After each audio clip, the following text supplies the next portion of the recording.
കഴിഞ്ഞ ഒരാഴ്ച അത്ഭുതകരമായിട്ട് സൂക്ഷിച്ചല്ലോ, പരിപാലിച്ചല്ലോ. നമ്മുടെ പല കുടുംബങ്ങൾക്ക് ഇന്ന് കടന്നു വരാൻ കഴിഞ്ഞില്ല. ഹോപ്പ്ഫുള്ളി മറ്റ് തടസ്സമൊന്നുമില്ലെങ്കിൽ എല്ലാവരും നെക്സ്റ്റ് സൺഡേ ഉണ്ടാകുമെന്ന് വിചാരിക്കുന്നു. കർത്താവ് അവരെ എല്ലാവരെയും ആയിരിക്കുന്നിടത്ത് സൂക്ഷിക്കട്ടെ. Many of our church families are absent today, but hopefully, if God willing, next week we all will be available to the sanctuary. നമ്മൾ ചില ആഴ്ചകളായിട്ട് സ്പിരിച്വൽ വാർഫെയർ എന്ന വിഷയം സംസാരിക്കുകയാണ്. ഒരാഴ്ചയും കൂടെ 4 വീക്കാണ് ഞാനത് പറയാനായിട്ട് ആഗ്രഹിക്കുന്നത്. ഇന്ന് വളരെ പ്രധാനപ്പെട്ട മറ്റൊരു വേദഭാഗത്തിൻ്റെ എക്സ്പോസിഷൻ പറയാനായിട്ടാണ് കർത്താവിൽ ശരണപ്പെടുന്നത്. I have been teaching about spiritual warfare for the past few weeks, and today I am going to give an exposition in another portion. March മാസത്തിലെ 4 ആഴ്ചകളിലും ഒരു പർട്ടിക്കുലർ ടോപ്പിക്ക് മാത്രം പറയണമെന്നാണ് എൻ്റെ മനസ്സിലെ ആഗ്രഹം. I am hoping and I am trusting to throughout March, for all 4 weeks, I am planning to give you a same sermon. Another subject. Yeah. From another subject. ബൈബിളിനകത്ത് വളരെ പ്രധാനപ്പെട്ട ഒരു വാക്യമുണ്ട്, അധികം കേട്ടവരോട് അധികം ചോദിക്കും. There is a verse in the scripture that those who heard more, they will be required more. They are more accountable. And also they will be more accountable. നമ്മൾ കഴിഞ്ഞ ആഴ്ച ചിന്തിച്ചത് 2 Corinthians chapter 10 3-5 ആയിരുന്നു. ആ വാക്യത്തിലേക്ക് വരാം. ഒരു 2 മിനിറ്റ് ഒരു കാര്യം പറഞ്ഞിട്ട് Ephesians 6 പോകാനായിട്ട് ആഗ്രഹിക്കുന്നു. I would like to mention 2 things from last week mentioned from 2 Corinthians chapter 10 verses 3-5, and then we will go back to Ephesians chapter 6. ഞാൻ പെട്ടെന്ന് ആ വാക്യങ്ങളെ വായിക്കാം, ശ്രദ്ധിച്ച് കേൾക്കണം. 5-ാം വാക്യം, അവയാൽ ഞങ്ങൾ സങ്കല്പങ്ങളും ദൈവത്തിൻ്റെ പരിജ്ഞാനത്തിന് വിരോധമായി പൊങ്ങുന്ന എല്ലാ ഉയർച്ചയെയും ഇടിച്ച് കളഞ്ഞ് ഏത് വിചാരത്തെയും ക്രിസ്തുവിനോടുള്ള അനുസരണത്തിനായി പിടിച്ചടക്കി നിങ്ങളുടെ അനുസരണം തികഞ്ഞു വരുമ്പോൾ എല്ലാ അനുസരണക്കേടിനും പ്രതികാരം ചെയ്യുവാൻ ഒരുങ്ങിയിരിക്കുന്നു. We are destroying speculations and every lofty thing raised up against the knowledge of God, and we are taking every thought captive to the obedience of Christ, and we are ready to punish all disobedience whenever your obedience is complete. ഞാൻ പറഞ്ഞ 4 കാര്യങ്ങൾ ഒന്ന് just ഒന്ന് ഓർത്തിരിക്കണം. ആത്മീയ പോരാട്ടം എന്നുള്ളത് നമുക്ക് അവർ enemy is the world of darkness, അതാണ് നമ്മുടെ ശത്രു. Spiritual warfare is real and our enemy is worldly darkness. The kingdom of darkness. The kingdom of darkness is our enemy. കൊലോസ്യലേഖനത്തിൽ അതിനെ വിളിക്കുന്നത് ഇരുട്ടിന്റെ അധികാരം എന്നാണ് വിളിക്കുന്നത്. In Colossians we are saying it's the dominion of darkness. അവിടുത്തെ speculation എന്നാണെന്നും lofty things എന്നാണെന്നും ഒക്കെ നമ്മൾ കഴിഞ്ഞ ആഴ്ചയിൽ വിശദമായിട്ട് ചിന്തിച്ചായിരുന്നു. We meditated what is the lofty thing, what is the speculation in detail last week. എന്താണ് അവിടെ വെച്ചിരിക്കുന്ന ഫോർട്രസ് അല്ലെങ്കിൽ കെട്ടിയിരിക്കുന്ന ഫോർട്രസ്, അതിനകത്തുനിന്ന് എങ്ങനെയാണ് ആളുകളെ രക്ഷിക്കേണ്ടത്, ഇതൊക്കെ നമ്മൾ കഴിഞ്ഞ ആഴ്ച ചിന്തിച്ചു. We meditated what is the fortress which already built around and how we can destroy that fortresses. എങ്ങനെ ആളുകളെ രക്ഷിക്കാം and how we can save some souls. നമ്മൾ ആ ഹ്യൂമൻ ഐഡിയോളജിയെ ഗോസ്പൽ കൊണ്ട് ഇടിക്കുന്നു എന്നാണ് നമ്മൾ ചിന്തിച്ചത്. We meditated that we are destroying the human ideologies or philosophies with the power of gospel. ബൈബിളിന് വിരുദ്ധമായ എല്ലാ ഒപ്പീനിയനും എല്ലാ ആർഗ്യുമെന്റും എല്ലാ ഫിലോസഫിയും എല്ലാം ഫോർട്രസസ് ആണ്. All the things against Bible are philosophies or ideologies, all are fortresses. അതെല്ലാം എറേഴ്സ് ആണ്. All are errors. എന്നാൽ ഒറ്റ അബ്സല്യൂട്ട് ട്രൂത്തേ ഉള്ളൂ, അത് സ്ക്രിപ്ചർ ആണ്. ആ തിരുവെഴുത്ത് കൊണ്ട് നമ്മൾ അതിനെ ഡിമോളിഷ് ചെയ്യുന്നു. There is only one absolute truth. With that truth we are demolishing all these fortresses. 10,000 ജ്ഞാനികളുടെ ജ്ഞാനത്തെ കർത്താവ് ഇടിച്ചു. അവരിന്ന് കർത്താവിന്റെ അനുയായികളായിട്ട് മാറി. Tens and tens, thousands of people, God, our Lord Jesus Christ demolished their wisdom or their knowledge, their ideologies. Lord Jesus destroyed and saved them. ഇനി 6-ാം വാക്യം, അത് പെട്ടെന്ന് വായിച്ചാൽ ഞാൻ ഈ പെട്ടെന്ന് വായിച്ചാൽ മനസ്സിലാകത്തില്ല എന്ന് പറഞ്ഞാൽ ഞാൻ പെട്ടെന്ന് വായിച്ചപ്പോൾ അത് മനസ്സിലായില്ല, അതുകൊണ്ട് അങ്ങനെ പറയുന്നത് കേട്ടോ.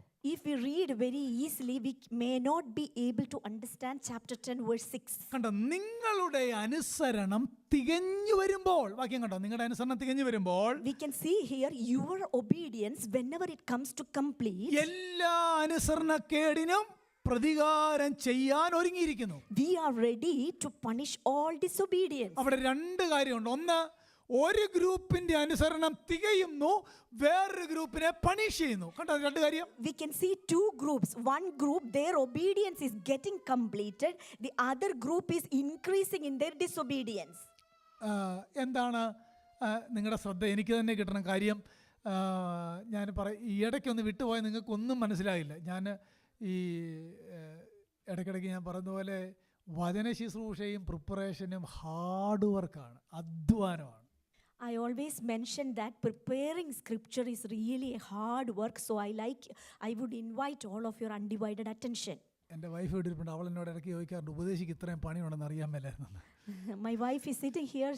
Couple of times she mentioned that I never knew that a pastor has this many hours of working. നോക്കിയേ, അനുസരണം തികഞ്ഞു വരുന്ന ആരുടെയാണെന്നറിയാവോ? ആ ഫോർട്രസസ് ഇടിച്ച് ആളുകളെ കർത്താവിലേക്ക് കൊണ്ടിരുന്നില്ലേ, അവര് ട്രൂ ചർച്ചിൻ്റെ ഭാഗമായി ഗ്രോത്ത് ആകുന്നതിൻ്റെ പ്രയോഗമാണ് നിങ്ങളുടെ അനുസരണം തികഞ്ഞു വരും. A group of people, their fortresses got destroyed by the scripture or by gospel, and that group, obedience is being completed for them. അതായത് അവര് അങ്ങനെ ഡീമോളിഷ് ചെയ്ത് ഫോർട്രസിനകത്തുനിന്ന് ഇവിടേക്ക് കൊണ്ടുവന്ന ആളുകൾ ദൈവസഭയുടെ ഭാഗമാകുന്നു എന്നാണ് അതിൻ്റെ അർത്ഥം. Those who are being saved from that fortress, they are brought out and they are being a part of the church of God. അതിൻ്റെ രണ്ടാം ഭാഗം കണ്ടോ, നിങ്ങളുടെ അനുസരണം തികഞ്ഞു വരുമ്പോൾ എല്ലാ അനുസരണക്കേടിനും പ്രതികാരം എന്ത് ചെയ്യുക എന്ന് പറഞ്ഞാൽ, അനുസരിക്കാത്ത കുറച്ച് ആളുകളുണ്ടല്ലേ ഇത് കേട്ടിട്ട്, അവരെ പണീഷ് ചെയ്യുന്നു, അവരെ ഡാമിനേഷനിലേക്ക് വിടുന്നു, അവരെ നിത്യനാശത്തിനായിട്ട് വിടുന്നു എന്നാണ് ആ വാക്യത്തിൻ്റെ അർത്ഥം. A group of people are obeying and following and destroying the fortress, but on the contrary, another group, they are disobeying, they are not listening, so they are letting to get punished for all their disobedience. വാക്യത്തിനകത്ത് ready എന്നൊരു പ്രയോഗമുണ്ട്. Ready ഒരു military വാക്കാണ്, ready. And we can see there is a phrase and a military term is used. We are ready to punish all disobedience. കണ്ടോ, ഏത് ശ്രദ്ധിച്ചു കേട്ടെ, രക്ഷയിലേക്ക് വരാതെ നിൽക്കുന്ന ആളുകളെ ഇനി അവർക്ക് ചാൻസ് ഇല്ല എന്ന് പറഞ്ഞ് അടുത്ത കാര്യത്തിലേക്ക് വന്നവരെ മെച്ചുറാക്കുന്ന ജോലിയിലേക്ക് അപ്പോസ്തലൻ മാറുന്നു എന്നാണ് ആറാം വാക്യത്തിന്റെ അർത്ഥം. The meaning of verse 6 is the apostle is getting ready or being quickened. Those who are disobeying, they are being punished for their disobedience. മറ്റൊന്നിലെ പറഞ്ഞ, he will not let them destroy the holy church. ഈ സഭയെ നശിപ്പിക്കാൻ ഒരിക്കലും അവിടുന്ന് അനുവദിക്കുന്നില്ല.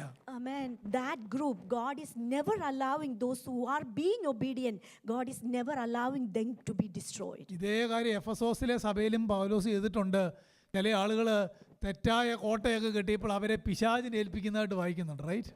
And the same thing we are reading in the book of Ephesians. A group of people, they built wrong fortress. So this Paul apostle is saying that I allowed Satan to attack them. നിങ്ങൾക്ക് എല്ലാവർക്കും 2 Corinthians 10:3-6 മനസ്സിലായെന്ന് വിചാരിച്ചോട്ടെ.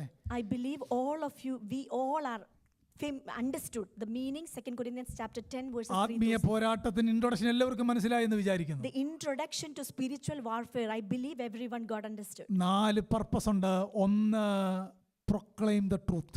There are 4 purposes. First thing is proclamation of the truth. 2, salvation of the lost souls. And the second thing is salvation of the lost souls. 3, virtue of the saints അല്ലെങ്കിൽ growth of the saints. Amen. The third thing is virtue or the growth of the saints. Finally, എല്ലാ മഹത്വവും ദൈവത്തിന്. The final point is all glory be to God. ഇനിയും മറ്റൊരു passage 11 വാക്യം ഞാൻ വളരെ പെട്ടെന്ന് എക്സ്പ്ലെയിൻ ചെയ്യാൻ പോവാണ്. Now I am going to give an exposition about 11 verses. എല്ലാവർക്കും പരിചയമുള്ള കാര്യമാണ് Ephesians 6. We are all very familiar with the Ephesians chapter 6. അതിന്റെ 10 മുതൽ 20 വരെയുള്ള വാക്യങ്ങളാണ് ഞാൻ അല്പം പെട്ടെന്ന് പറയാൻ പോവാണ്. I'm going to deliver from verses 10 through 20. നിങ്ങൾ വളരെ ശ്രദ്ധയോടെ എല്ലാ വാക്യങ്ങളിലൂടെയും നിങ്ങളുടെ കണ്ടുപോകണം. I request all of your attention throughout these verses. എല്ലാ വാക്യവും വായിക്കാൻ സമയമില്ല, നമുക്ക് അതിന്റെ തുടക്കം മാത്രം വായിക്കാം. ഒടുവിൽ കർത്താവിലും അവന്റെ അമിത ബലത്തിലും ശക്തിപ്പെടുവിൻ.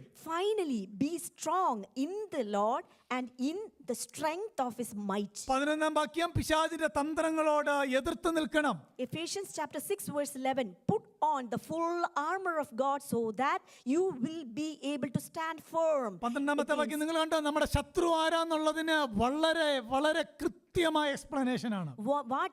Who is our enemy and what is our struggle? Clear explanation we can see in verse 12. 14-ാമത്തെ വാക്യം മുതൽ താഴോട്ട് വായിക്കുമ്പോൾ നമ്മൾ എങ്ങനെയാണ് യുദ്ധത്തിന് പോരാടേണ്ടത് എന്ന് ദൈവാത്മാവ് എഴുതി വെച്ചിരിക്കുന്നു. How we need to fight this battle or the full armor of God we can see from verses 13 through 20. 19-20 വാക്യമാണ് അതിനകത്തെ ഗ്ലോറിയസ് വേഴ്സ്. എങ്ങനെയാണ് യുദ്ധം ചെയ്യുന്നത്, ഏതാണ് മെത്തേഡ് എന്ന് 19-20 വാക്യത്തിനകത്തുണ്ട്. The strategy or how we can fight this battle, the glorious words we can see verses 19 and 20. നമ്മൾ ഈ ആത്മീയ പോരാട്ടത്തെ കുറിച്ച് കേൾക്കുമ്പോൾ 2 എറർ നമുക്ക് സംഭവിക്കാൻ സാധ്യതയുണ്ട്. 2 error. Usually when we hear about the spiritual warfare, 2 errors can occur. ഒന്ന്, ചില ആളുകളോട് നിങ്ങൾ ഈ പ്രസംഗം കേൾക്കുന്നവരോട് തന്നെ ചോദിച്ചാൽ മതി, അല്ലെങ്കിൽ നമ്മുടെ യൂട്യൂബിനകത്ത് കേൾക്കുന്നവരോട് തന്നെ ചോദിച്ചാൽ മതി. അവർ പറയുന്നത് ഈ ആത്മീയ പോരാട്ടത്തെ അവർ അണ്ടർ എസ്റ്റിമേറ്റ് ചെയ്തേ പറയത്തുള്ളൂ എന്ന് പറഞ്ഞു. അതൊന്നും വലിയ കാര്യമല്ലെന്നേ അവർ പറയത്തുള്ളൂ.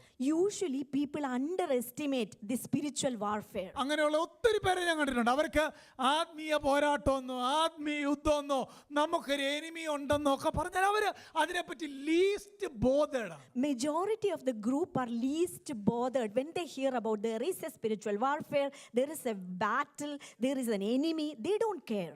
രണ്ടാമത്തേത്, ചില ആളുകൾ ഓവർ എസ്റ്റിമേറ്റ് ആണ്. And another group, that group is overestimating about the spiritual warfare. എന്നാ പറഞ്ഞാലും അവർക്ക് പോരാട്ടമാണ്. ശ്രദ്ധിച്ചിട്ടുണ്ടോ അങ്ങനെയുള്ളവർ? Whatever they hear or say or experience, they mention that it's all battle.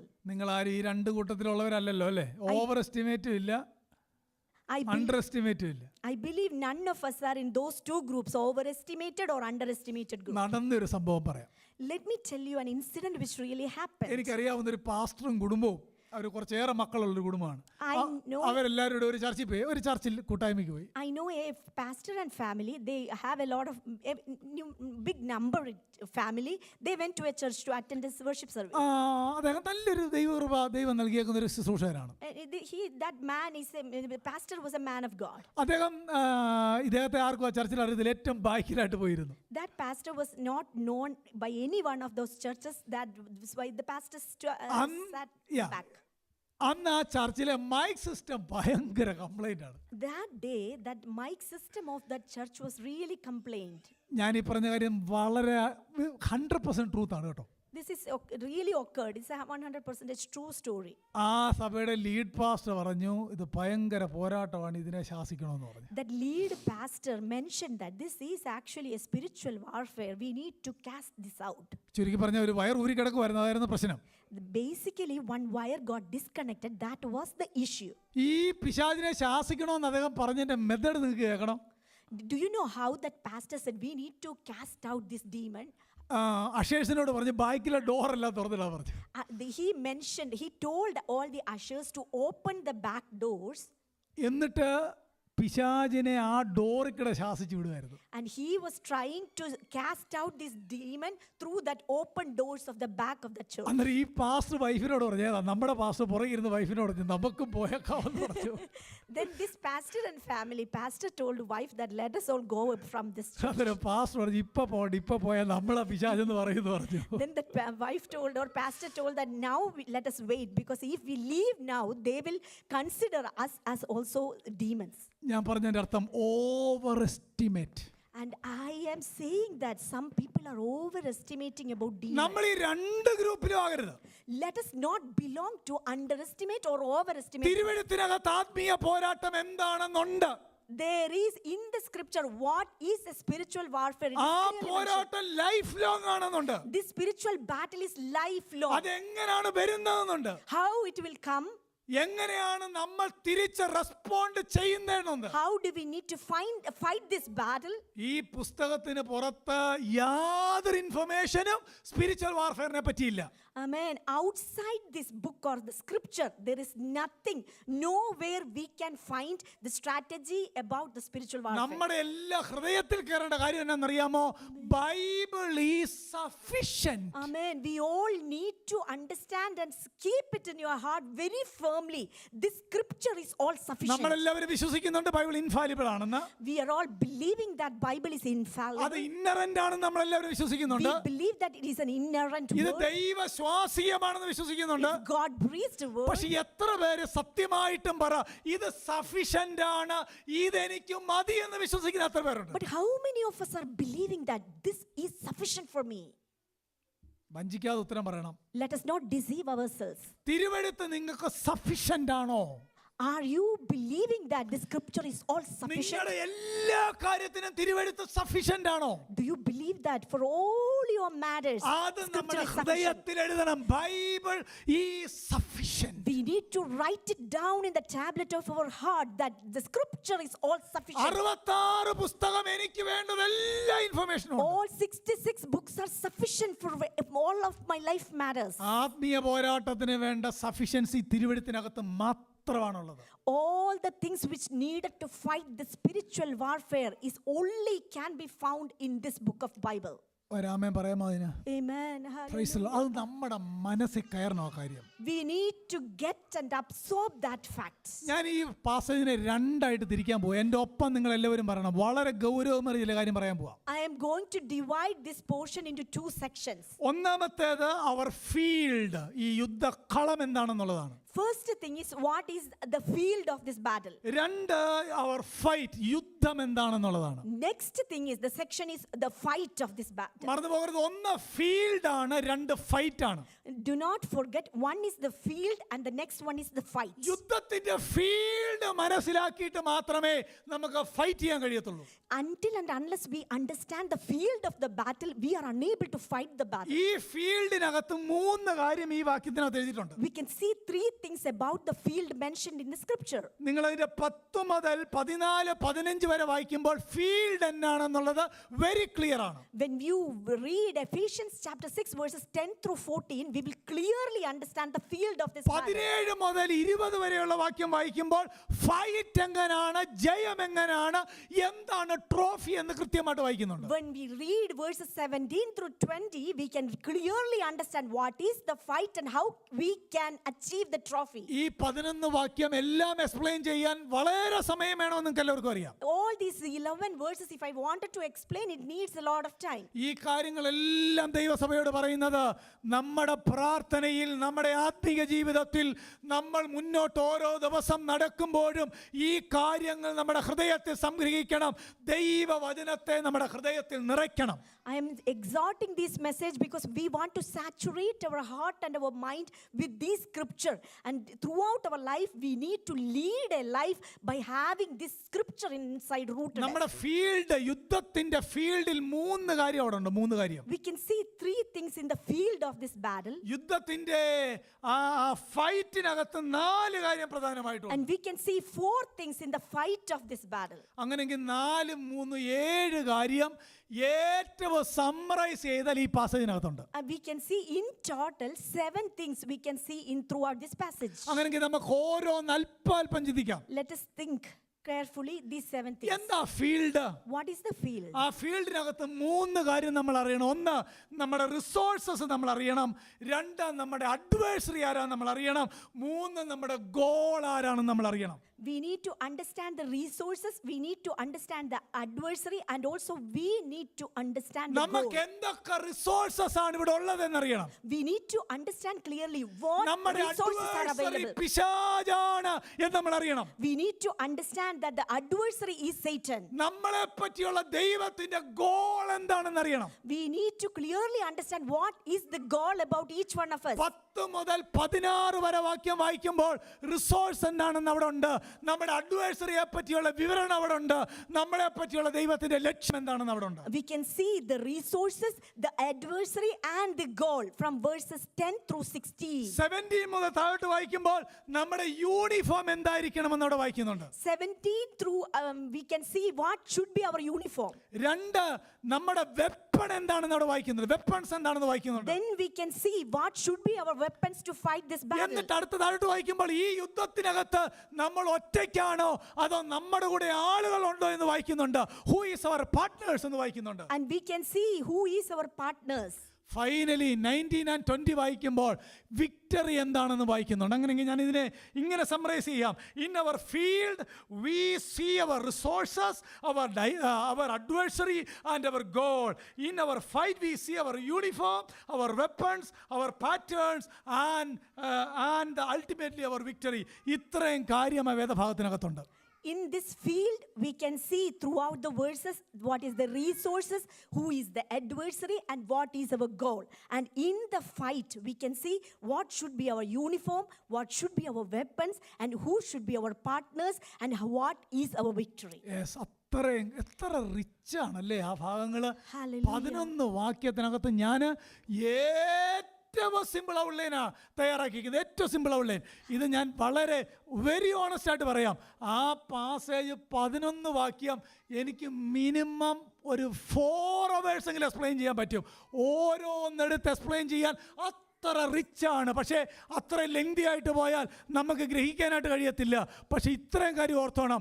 ഒരു ഫീൽഡ് ഉണ്ട്, ഒരു ഫൈറ്റ് ഉണ്ട്. ആ ഫീൽഡിനകത്ത് 3 കാര്യമുണ്ട്, ഒരു ഫൈറ്റിനകത്ത് 4 കാര്യമുണ്ട്. ഇത്രയും ഒരുമിച്ച് ചേർന്നാൽ മാത്രമേ ആത്മീയ പോരാട്ടത്തിൽ ജയമുറപ്പാകുകയുള്ളൂ. If I explain all these points elaborately, then it will take long hours. That's why we all need to clearly understand that there is a field and there is a fight. We need to understand and make it clear. നിങ്ങൾ 19, 20 പൊതുവെ നമ്മൾ ആത്മീയ പോരാട്ടത്തിലൂടെ വായിക്കാത്ത വാക്യമാണ്. Those last 2 verses are everything. Amen. എല്ലാത്തിന്റെ summary ആ 19, 20 ആണ്.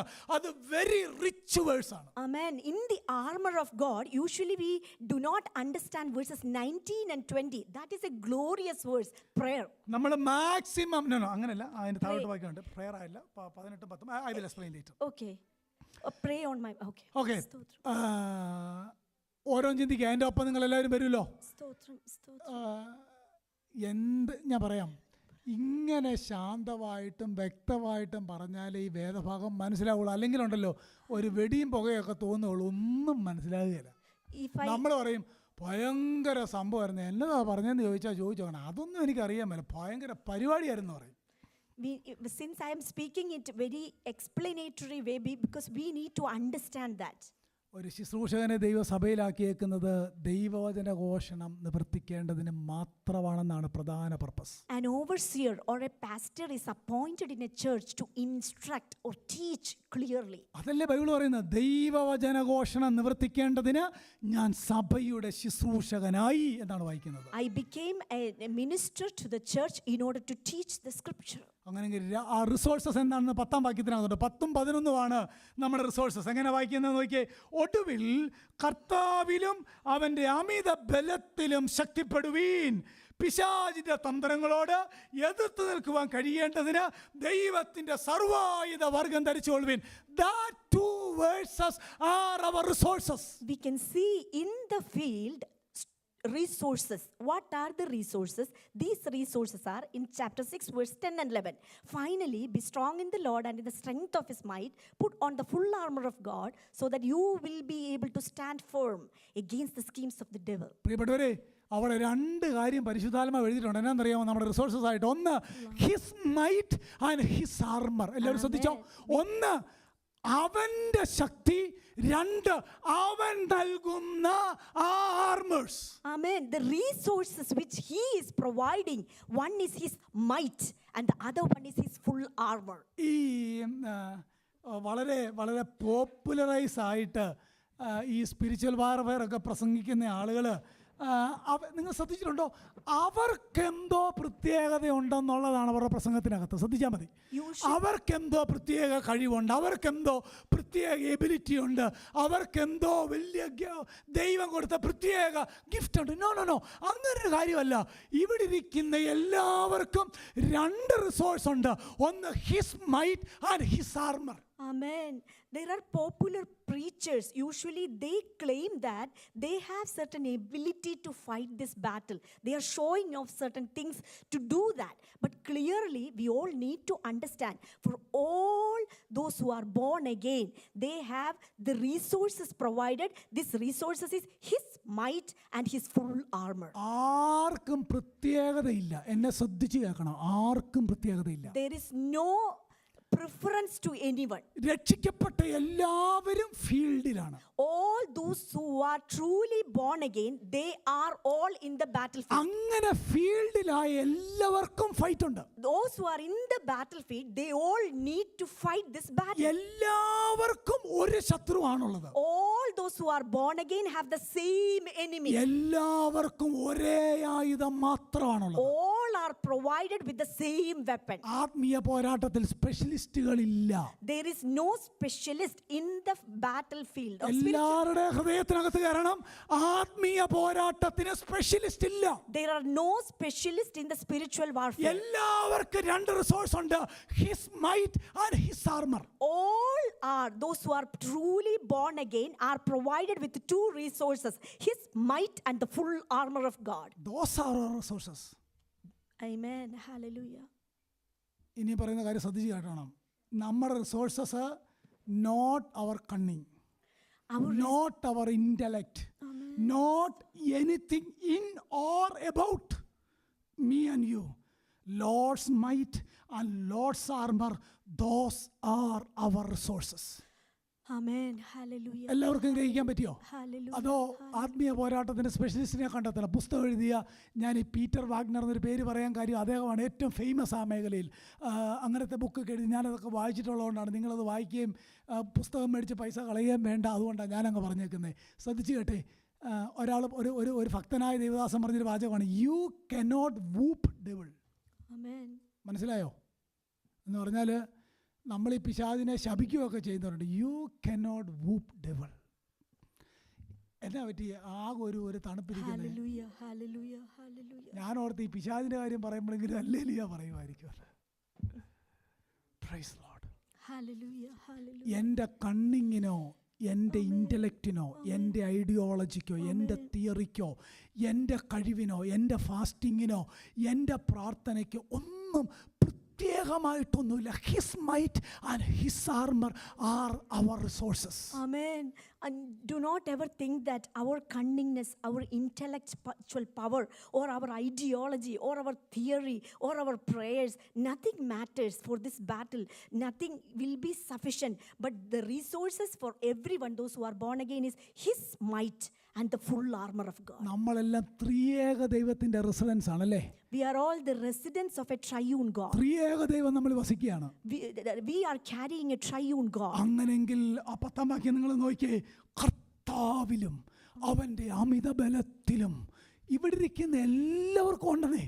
We are all have this resource. രക്ഷിക്കപ്പെട്ട എല്ലാവർക്കും ഉണ്ട്. Those who are truly born again, they have this resource. റിസോഴ്സിൽ ശക്തിയുണ്ട്, ഡ്രസ്സും ഉണ്ട്. ഫീൽഡാണ് ഞാൻ പറഞ്ഞു വരുന്ന കാര്യം. Amen. We have his might.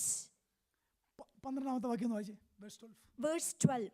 For our struggle is not against flesh and blood, but against the rulers, against the powers, against the world forces of this darkness, against the spiritual forces of wickedness in the heavenly places. അതാണ് നമ്മുടെ adversary. Amen. This is our adversary. നമ്മുടെ ശത്രു ആരാന്നുള്ളതിന്റെ explanation ആണ് 12-ാം വാക്യം. Verse 12 is explaining who is our adversary. നിങ്ങൾ ആ വാക്യം ഒന്ന് വായിച്ചു നോക്കിയാൽ, ശ്രദ്ധിച്ച് വായിച്ചാൽ ഭയം വരും. Amen. If we read it very carefully, we will get afraid. നിങ്ങൾ ആ വാക്യം 12-ലേക്ക് ഒന്ന് ശ്രദ്ധിച്ച് നോക്കിയേ, എന്ത് ഭീകരനാണ് നമ്മുടെ എനിമി എന്നുള്ളത്. We can see how dreadful is this enemy. വാഴ്ചകൾ, അധികാരങ്ങൾ, ഈ അന്ധകാരത്തിന്റെ ലോകാധിപതികൾ, സ്വർലോകങ്ങളുടെ ദുഷ്ടാത്മസേന, നമ്മൾ ആരെങ്കിലും ഇതിനെ കണ്ടിട്ടുണ്ടോ? We can see the adversary, the rulers, the powers, the world forces of darkness, the spiritual forces of wickedness in the heavenly places. Are we ever seen any one of these? ഈ ശത്രുവിനോട് പോരാടാൻ നമ്മുടെ കഴിവ് പോരാ, നമ്മുടെ പ്രാപ്തി പോരാ, നമ്മുടെ അറിവ് പോരാ. അതിനാണ് ആദ്യം പറഞ്ഞേക്കുന്നത് his might and his armour. In order to fight against this adversary, we are not sufficient with our intellects or with our prayer or with our cunningness, but that is why Paul is mentioning that his might and his full armor is sufficient to fight against. എഫെസ്യരുടെ വളരെ മനോഹരമായ ഒരു പ്രത്യേകത എന്താണെന്നറിയാമോ? ആദ്യത്തെ 3 അധ്യായത്തിൽ നമ്മൾ കർത്താവിൽ ആരാണെന്ന് വിശദമായിട്ട് എഴുതിയിട്ടാണ് പറഞ്ഞേക്കുന്നത്. ഇതാണ് നിങ്ങളുടെ ശത്രു. Amen. The beautiful thing about Ephesians is first 3 chapters clearly demonstrating who we are in Christ. in Christ. അങ്ങനെ നിങ്ങൾ വായിച്ചു നോക്കിയാൽ മതി. നമ്മൾ ബ്ലസ്ഡ് ആണ്, നമ്മൾ സ്വർഗത്തിലാണ് ഇരുത്തിയിരിക്കുന്നത്, നമുക്ക് എല്ലാ റിസോഴ്സസും അവിടുന്ന് തന്നിട്ടുണ്ട്. എന്നിട്ടാണ് ശത്രുവിനെ പറ്റി പറഞ്ഞേക്കുന്നത്, അല്ലെങ്കിൽ ഭയം വരും. Where we are being seated, then he is exhorting us what we are being provided with. Then only he is mentioning about the spiritual battle. അങ്ങനെങ്കിൽ ഈ വാക്യത്തിൽ നിന്ന് ഒരു കാര്യം കൂടെ മനസ്സിലാക്കാം. The battle is taking place in the Lord's territory. Amen. ശരിയാണോ? Amen. Hallelujah. ഇത് ഭൂമിയിലെ യുദ്ധമല്ല. Hallelujah. അതുകൊണ്ടാണ് ആത്മീയനല്ലാത്തവനോട് ആത്മീയ പോരാട്ടം പറഞ്ഞാൽ അവൻ least ബോധേഡായിരിക്കും. Amen. This battle actually happening in the Lord's territory. That is the reason if a person is spiritual, then he cares about spiritual battle. But if he is non-spiritual, he doesn't care about this. ആത്മീയ പോരാട്ടത്തിൻ്റെ ബാറ്റിൽ field Lord's territory ആണ്. അവിടെ യുദ്ധം ചെയ്യണമെങ്കിൽ ദൈവത്തിൻ്റെ ശക്തി വേണം, അവിടെ യുദ്ധം ചെയ്യണമെങ്കിൽ ദൈവത്തിൻ്റെ ആയുധം വേണം, അല്ലാതെ നടക്കില്ല. Spiritual battle is real and it is happening in Lord's territory, and in order to fight this battle we need his might and his power. നിങ്ങൾ 2-ാം അധ്യായത്തിൻ്റെ എഫീഷ്യൻസ് 2:4 മുതൽ 7 വരെ വായിച്ചാൽ അവിടെ ഒരു വാക്യമുണ്ട്. We are seated in heavenly places. Amen. We are seated in the heavenly places. We can see in Ephesians chapter 2. 4-7. 4 through 7. 1:3 വായിച്ചാൽ we are blessed from heavenly places. Ephesians chapter 1 verse 3 we can see we are blessed with every spiritual blessing in the heavenly places. കണ്ടോ, heavenly places. Amen. We are blessed in the heavenly places. 2-ാം അധ്യായത്തിനകത്ത് heavenly places. Again chapter 2 also we can see heavenly places. അങ്ങനെയെങ്കിൽ യുദ്ധം എന്ന് പറയുന്നതും heavenly പ്ലേസസിലാണ്, lord's ടെറിട്ടറിയിലാണ്. That is our field. The battle, this is also in the Lord's territory. എനിക്ക് അതൊക്കെ അവിടെ തന്നെ ആ വാക്യങ്ങൾ 4 വാക്യം പറയാനായിട്ടുണ്ട്, പക്ഷെ സമയമില്ല. Heavenly places battle is happening. ഇത്രയും കാര്യം മനസ്സിലായല്ലോ. റിസോഴ്സസ് എന്നാന്ന് മനസ്സിലായി, നമ്മുടെ ശത്രു ആരാന്ന് മനസ്സിലായി. Amen. We understand what are the resources provided with and also who is our adversary. ഈ അഡ്വേഴ്സറിയെ നിങ്ങൾ ചിന്തിച്ച് നോക്കിയേ, നമ്മൾ എന്ത് കാര്യം നടത്തിയാലും പരാജയപ്പെടുത്താൻ പറ്റുമോ? Are we ever able to defeat this adversary by any of our own capability? നമ്മൾ പിശാചിനെ കെട്ടിയാലൊന്നും കർത്താവ് ഒരു ദിവസം കെട്ടത്തേ ഉള്ളൂ, അന്നേ അത് കെട്ടപ്പെടുള്ളൂ. മനസ്സിലാവുന്നോ? If we try to bind Satan, it is not possible until Lord binds Satan. ഒന്നാമത്തെ കാര്യം സ്പിരിച്വൽ ബീയിങ് ആണ് അവൻ. Amen. First thing is we are fighting against a spiritual being. അവൻ omnipresent അല്ല, പക്ഷെ എല്ലായിടത്തും പോകാൻ പറ്റും. That being is not omnipresent, but he can be everywhere. രക്ഷിക്കപ്പെടാത്തവൻ മുഴുവൻ അവന്റെ കോട്ടയ്ക്കകത്താണ്. Those who are not being saved, they are inside that fortress. ഈ ആത്മീയ പോരാട്ടം നടക്കുന്നത് ഹെവൻലി പ്ലേസസ് ആണ്, ലോർഡ്സ് ടെറിട്ടറി ആണ്. നമുക്കൊരു ഒപ്പോണന്റ് ഉണ്ട് എന്ന കാര്യം മറക്കരുത്. അതിനകത്ത് 2 റിസോഴ്സസ് ആണ്, divine strength and divine armor. Amen. Do not ever forget that spiritual battle is real and it is happening, but this is provided. Resources are provided to those who are born again. Verse 13 is the goal. Verse 13 is the goal. എന്നെ വായിക്കുന്നു. അതുകൊണ്ട് നിങ്ങൾ ദുർദിവസത്തിൽ എതിർത്ത് നിൽക്കുവാനും Amen. സകലവും സമാപിച്ചിട്ട് ഉറച്ചു നിൽക്കുവാനും കഴിയേണ്ടതിന് ദൈവത്തിൻ്റെ, ഞാൻ ഇതിലേക്ക് വരാം, അവിടുത്തെ 2 പ്രയോഗം കണ്ടോ, stand firm. Amen. Our goal we can see in verse 13 2 things. The first thing is to stand firm. ഒരു കാര്യമുള്ളൂ, stand firm. Stand firm. That is the only goal. That is the goal, ultimate goal towards each one of us. യുദ്ധത്തിൽ ഉറച്ചു നിൽക്കുക. That is the ultimate goal of born again Christian. Stand firm. ആത്മീയ പോരാട്ടം ideological വാറാണ്. ആ യുദ്ധത്തിൽ ഉറച്ചു നിൽക്കണം. Territory ഭൂമിയിലല്ല, it is in lord's territory. And this spiritual battle is real and it is not happening on earth, it is happening in Lord's territory, but we need to stand firm. നമ്മുടെ job stand firm. Our goal or our requirement is to stand firm. Our job is stand right there. Amen. Don't move. Amen. That's all. Amen. Hallelujah. എല്ലാവരും എൻ്റെ ഒപ്പം ഉണ്ടോ? Praise the Lord. അവർ ഇത് കൈകൊണ്ട് action കാണിച്ചാലോ കാലെ തട്ടിയാലോ ഒന്നും പിശാച് പോവില്ല. We cannot cast away demons by showing some actions. ഞാൻ എപ്പോഴും പറയുന്ന പോലെ എൻ്റെ പ്രസംഗം 100% ബൈബിൾ മാത്രം ആധാരമാണ്. Hallelujah. I always mention that my preaching all are 100% based on scripture. Stand firm, that is our goal, that's it. Our one and only one goal, stand firm. ജെയിംസിൽ same വാക്യം വായിക്കുന്നില്ലേ? പിശാചിനോട് Resist. എതിർത്ത് നിൽപ്പീൻ. Stand firm, resist the devil. Amen. In James, we are reading that resist the devil. 1 Peter 5:8 വായിക്കുന്നുണ്ട്, വിശ്വാസത്തിൽ സ്ഥിരതയുള്ളവരായി അവനോട് എതിർത്ത് നിൽപ്പീൻ. And in Peter also mentioning that we need to stand firm in faith and resist the devil. എല്ലാവർക്കും ground എന്നാന്ന് മനസ്സിലായോ? I believe everyone understood what is the ground. അതിനകത്ത് resources എന്നാന്ന് മനസ്സിലായോ? And also the resources provided in the നമ്മുടെ ground. Advisory ആരാന്ന് മനസ്സിലായോ? Who is our adversary? നമ്മുടെ ഗോൾ എന്നാണെന്ന് What മനസ്സിലായോ? is our goal? വിശ്വാസത്തിൽ സ്ഥിരപ്പെട്ട് ഉറച്ചു നിൽക്കണം. Stand firm in faith and be firm. വിശ്വാസത്തിൽ സ്ഥിരപ്പെട്ടെന്ന് പറഞ്ഞാൽ വചനത്തിൽ നിശ്ചയമുള്ളവരായി stand firm. Be rooted in the scripture and stand firm. That is the first part. Amen. ഇനി ഫീൽഡ് മനസ്സിലായെങ്കിൽ അടുത്തത് ഫൈറ്റ് ആണ്. We understood what is the field. Now we need to know what is the fight. ആദ്യത്തെ ഭാഗം മനസ്സിലാകാതെ നമ്മൾ എന്ത് ചെയ്താലും ഈ യുദ്ധം മുന്നോട്ട് പോകില്ല. And until we understand the first part, we cannot move forward in this battle. അതിന്റെ 14-ാമത്തെ വാക്യം നോക്കിയേ. 14-ാമത്തെ വാക്യം, Verse 14. ദൈവത്തിന്റെ സർവായുധ വർഗം ധരിച്ചുകൊള്ളുവീൻ. Amen. We need to put on the full armor of God. നിങ്ങളുടെ അരയ്ക്ക് സത്യം കെട്ടിയും നീതി എന്ന കവചം ധരിച്ചും സമാധാന സുവിശേഷത്തിനായിട്ടുള്ള ഒരുക്കം നിങ്ങളുടെ കാലിനെ ചെരുപ്പാക്കിയും. അത്രയും വായിക്കുന്നു. Having girded your loins with the truth, and having put on the breastplate of righteousness, and having shod your feet with the preparation of the gospel of peace. ഫൈറ്റിലേക്ക് വരുമ്പോൾ ഒന്നാമത്തേത് അവർ uniform. When we come to the fight, first thing is our uniform. എന്താ യൂണിഫോമിനകത്ത് 3 കാര്യമുണ്ട്. ഒന്ന്, സത്യം കെട്ടണം, നീതി ധരിക്കണം, ചെരുപ്പിടണം. And we can see the uniform, what we need to have the belt, and what we need to wear, and what we need to wear as shoes. നോക്കിയേ, കാല് ചെരുപ്പ്, അരയ്ക്ക് സത്യം, നീതി എന്ന കവചം. That is the uniform. നമ്മൾ ഗ്രൗണ്ടിൽ നിന്ന് ഫൈറ്റിലേക്ക് പോവുകയാണ്. And when we are standing on the ground, we all need to have a uniform.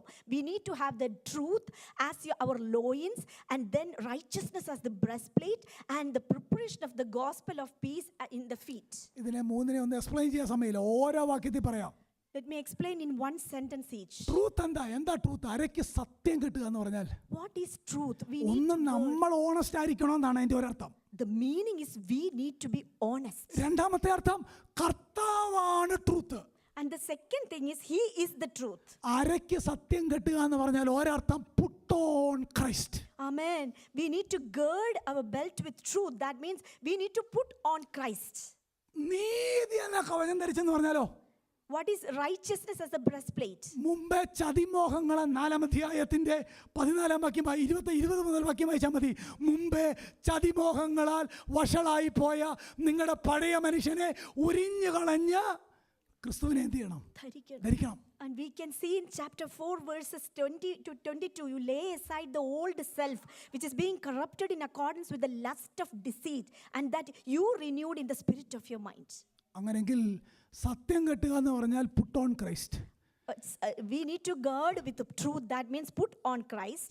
ക്രിസ്തുവിനെ നീതി ധരിക്കുക എന്ന് പറഞ്ഞാൽ put on Christ. Put on Christ.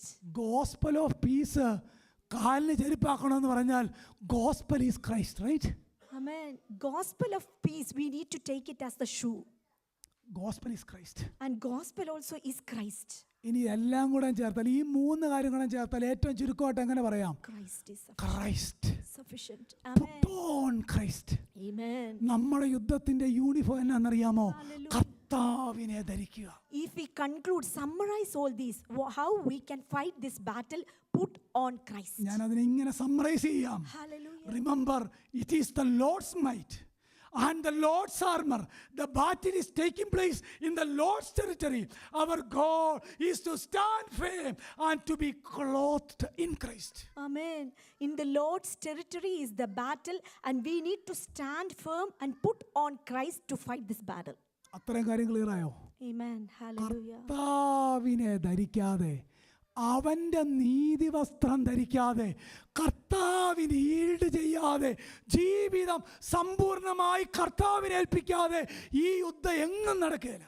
If we are not wearing Christ, if you are not putting on Christ, we are unable to fight this battle. അതാണ് നമ്മുടെ uniform. പെട്ടെന്ന് our weapons, That is the uniform. 4 weapon അവിടെ ഉണ്ട്. And we can see 4 weapons. ഒന്ന് faith ആണ്, First is the one faith, 2 helmet salvation ആണ്, helmet of salvation, 3 വചനം എന്ന വാളാണ്, and the sword of the Spirit, 4 പ്രാർത്ഥനയാണ്. and 4th thing is the prayer. യൂണിഫോമിൽ 3 കാര്യം, വെപ്പൺസിൽ 4 കാര്യം. In uniform we saw 3 things, and in weapons 4 things.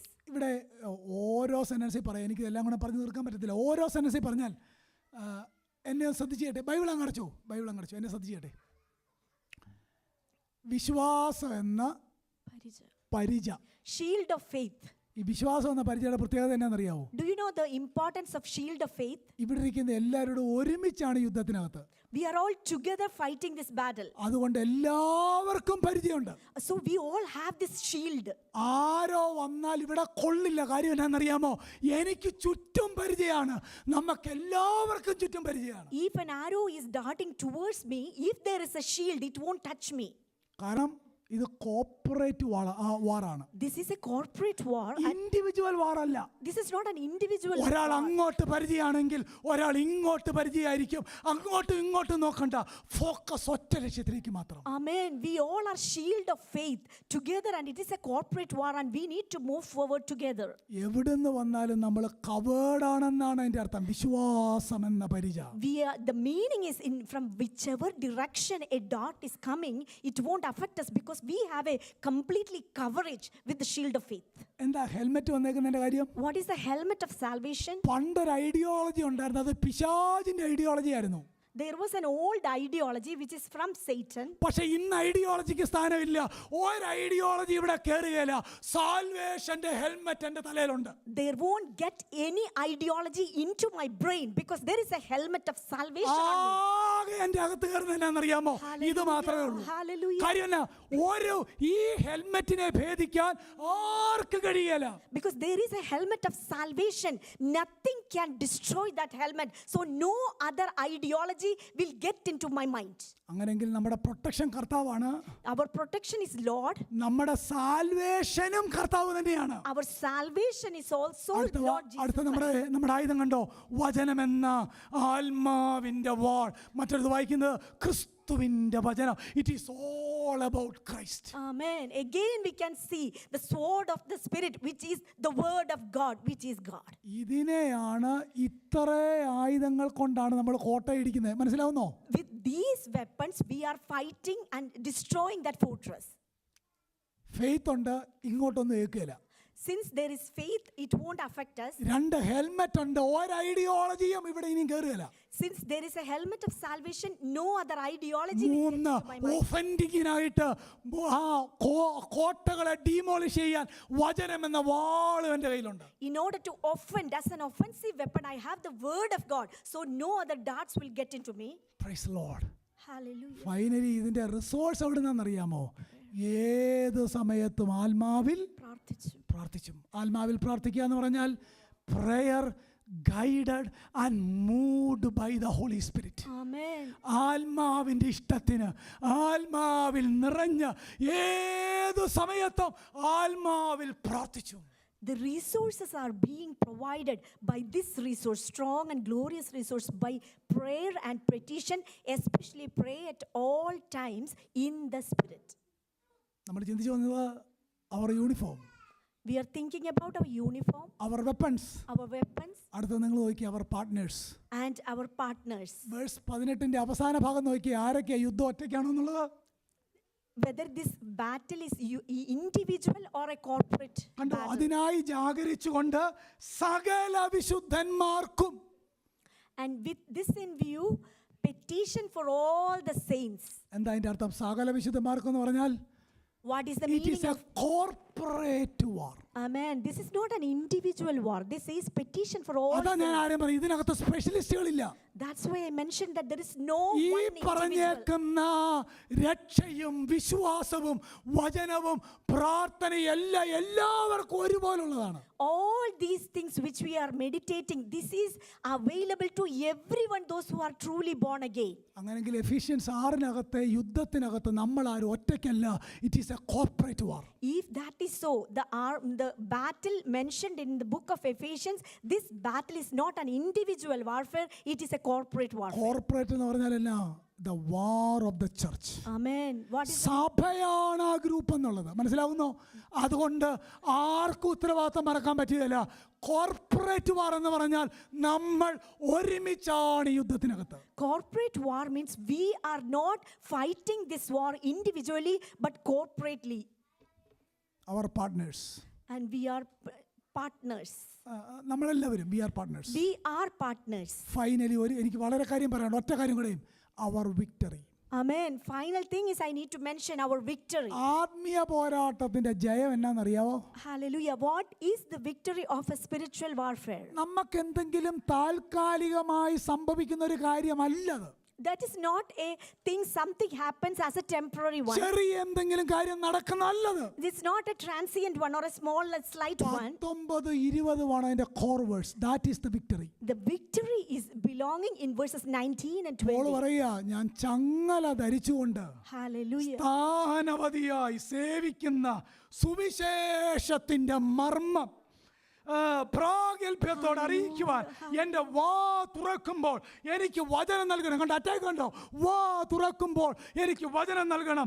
ഞാൻ സംസാരിക്കും വണ്ണം അത് പ്രാഗൽഭ്യത്തോടെ സംസാരിക്കണം. എന്തിനാ? ജനത്തെ കൺവേർട്ട് ചെയ്യാൻ. That is the victory in the war. Victory in the war is converting those who are lost or perishing. And here we can see the victory.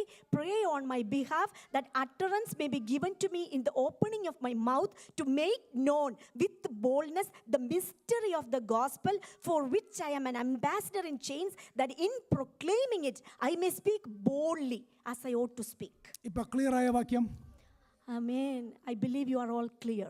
നമ്മുടെ uniform എന്താണെന്ന് ഓർക്കണം. എല്ലാവർക്കും ഉണ്ടത്. We all need to be aware that we all have a uniform. എല്ലാവർക്കും ഉണ്ട്. We all are available with ഇത് ഒറ്റയ്ക്കല്ല, കോർപ്പറേറ്റ് വാറാണ്. All saints. This is not an individual war, it is a victory corporate war. എന്നറിയാമോ?